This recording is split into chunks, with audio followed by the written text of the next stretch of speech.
Hello everyone and welcome back to the channel. Today I'm going to share 5 stocks that I am personally buying right now. And for some of these, it's a historical opportunity that I just couldn't pass up. I have a lot to cover in this video, so let's jump right into this. First up in my list is Intact Financial. Now, if you have been watching the markets, you will know that the Intact has experienced a significant downturn in its share price recently. But here's why I see this as a massive opportunity. Historically, when Intact pulls back like this, it's been an excellent time to buy. We are looking at a company with a strong track record in property and casualty insurance, known for its disciplined underwriting and strategic acquisitions.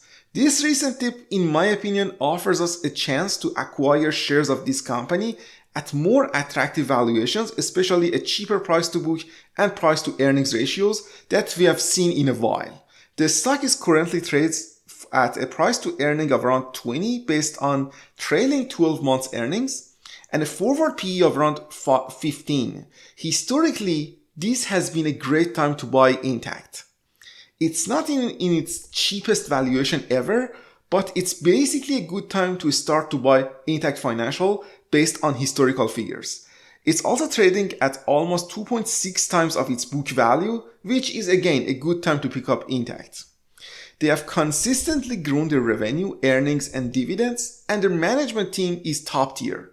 Charles Brandemore is one of the most disciplined CEOs in Canada who run the business extremely well, and I can trust him and his team with continued excellent capital allocation and excess return to shareholders. The management team at Intact has a track record of delivering their promised figures, and in the past, they were always able to meet their targets. So if they can grow their revenue and earnings again next year according to the expectations, I believe a forward PE of 15 is just too cheap for a company like Intact with 13+% return on equity, double-digit margins, and a relatively fast-growing revenue and earnings.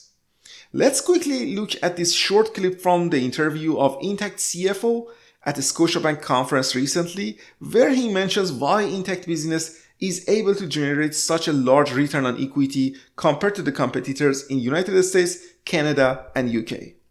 That has sustained the outperformance. A third of the outperformance we believe comes from our approach to claims. Firstly and foremostly, it's around internalization of claims. We handle north of 98% of our appraisals we do with our own people.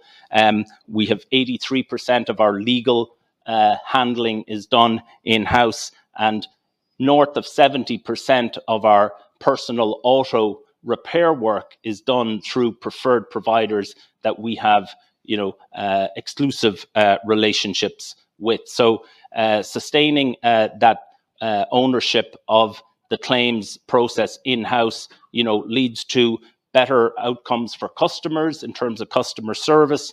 But it also leads to a lower cost of handling claims and ultimately a better indemnity outcome as well when you have your own people who are invested in solving problems for customers. So that's a really important driver.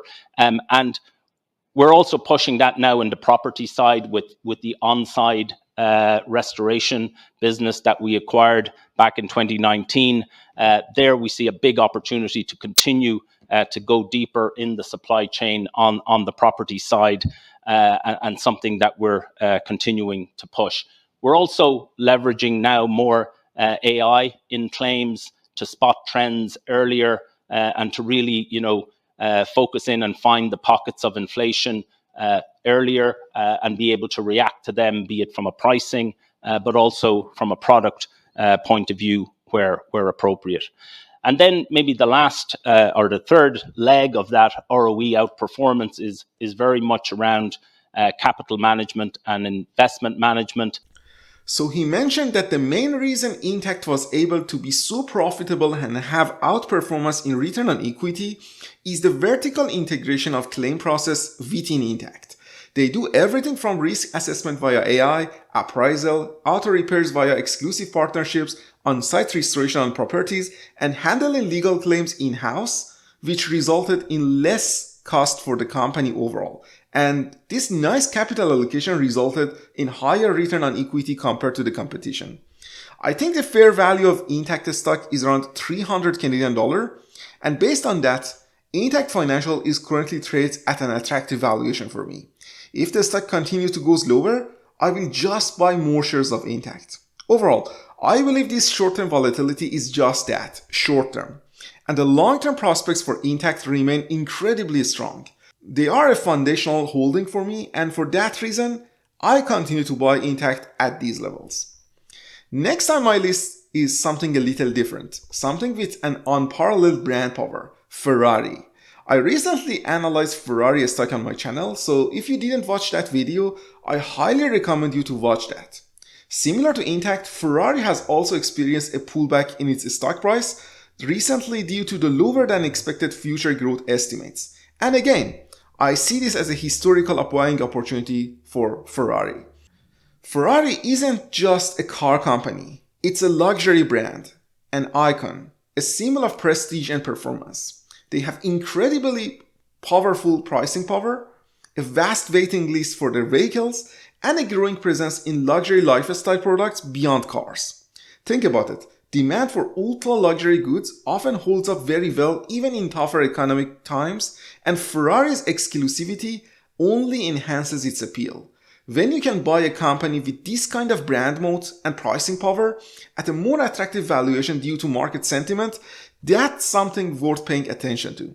Ferrari is growing its revenue at double-digit pace. They have a 30% operating margin, a 23% profit margin, with almost 50% return on equity. The stock is trading at rich valuations of 38 times of its earnings, but historically this actually is one of the lowest valuations Ferrari ever traded at in the last 5 years. In the first glance, the stock is still expensive, but for such a high quality business, you can expect to always pay a premium. I would love to buy Ferrari at $250, but that is highly unlikely to become a reality because of the quality of the business. For those reasons, anytime the stock drops below $400, it would be a buy for me. And if it goes under $350, I will significantly increase my stake in Ferrari. Okay, moving on to my next pick, or rather a family of picks, the Constellation software family. These are the next 3 stocks that I am buying right now. Constellation software itself, Topicus, and the newer spin-off Lumine Group. For those unfamiliar with the company, Constellation Software is a phenomenal company that acquires, manages, and builds vertical market software businesses. They have an incredible track record of compounding shareholder wealth in the past. I recently had 2 stock analysis videos on Constellation Software and Topicus, and I highly recommend you to watch those videos. Topicus was the spun out from Constellation to focus on European vertical market software businesses, and Lumine is the latest spin-off focusing on communications and media software in the industry. What I love about this family of companies are a couple of things. First, their decentralized model, then their focus on niche software markets, and finally, their consistent ability to deploy capital effectively through acquisitions. Buying into any of these companies gives you exposure to a proven growth strategy. While they might not seem cheap in traditional sense, their ability to grow intrinsic value year after year makes them compelling long-term investments. I'm looking at all 3 as ways to gain exposure to this incredible compounding machine. The new president of Constellation Software, Mark Miller, is recently participated in a conference call, and he was asked about the difference between his approach to capital allocation compared to the previous president of Constellation, Mark Leonard, which was a legendary investor. This is his response. Yes, thanks for hosting this call, and hope Mark Leonard's doing well. Mark, obviously there's probably a lot of common ground in terms of how the company approached capital deployment. That said, I can't sort of help but wonder where there's sort of differences of opinion, and so, if so, what's sort of unique in terms of maybe your strategic priorities over the next year, and how would they potentially differ from how Mark Leonard looked at things? Honestly, Richard, I really think it's business as usual.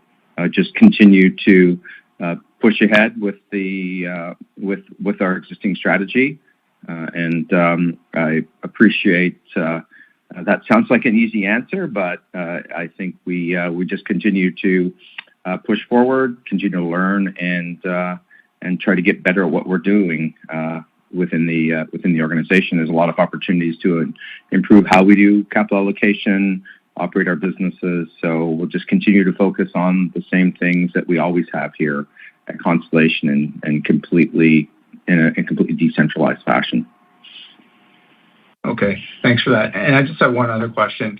It seems like the pace of capital deployments over the past year has been running, a little bit lower than in past years. I'm curious as to what you may think about that, and if it is the case, what's sort of reining in that rate of capital deployment?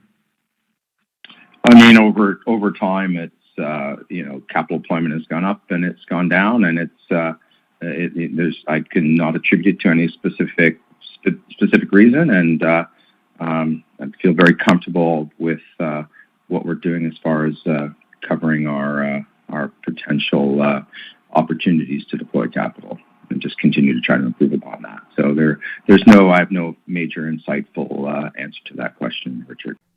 Basically, he says it would be business as usual. It doesn't look like an exciting response, but I think the Constellation Software approach to capital deployment would be exactly the same as before, and this is exactly what I wanted to hear from Mark Miller. They will continue with their decentralized approach and would be opportunistic in their acquisitions. I personally don't think AI will disrupt vertical market software businesses as much as the market is expected to.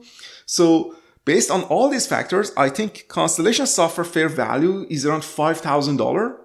Topicus fair value is around $160. And Lumine fair value is around 45 Canadian dollar.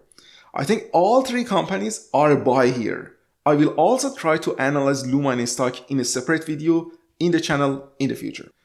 So there you have it. Intact Financial, Ferrari, and the Constellation family, including Constellation Software, Topicus, and Lumine. 5 stocks that I am personally buying now, each with their own unique investment thesis and a strong long-term potential. What do you think of these picks? Are you buying any of them? Let me know in the comment section below. Thanks for watching, and I see you guys in the next video. Farewell.